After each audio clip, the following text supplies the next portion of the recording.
Hello students, here is the question.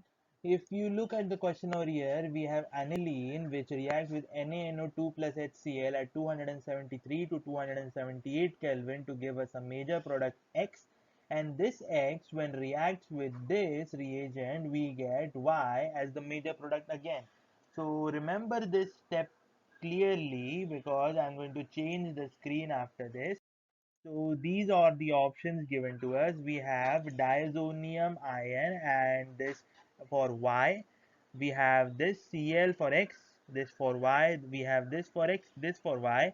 This is a para product over here. And we have this for X, this for Y. We know one thing about the reagent NaNO2 plus HCl in the temperature difference of 273 to 278, that it reacts with aniline to give us a diazonium salt, which we can see over here A and D, and we know diazonium salt won't give us the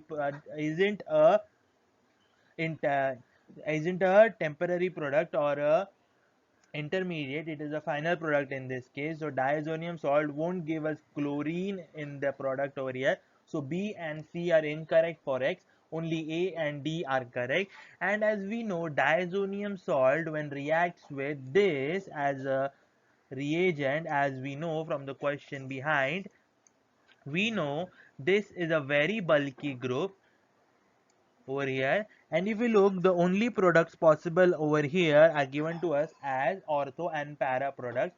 So we know diazonium over here is a very bulky group, and if we put it in the ortho position of this reagent over here, it will give us a lot of restraining or repulsion from the NCH3 twice group, and thus this product will not be feasible for this case. So what happens is we get this as the final product. If you want to look at the mechanism, this is the mechanism over here.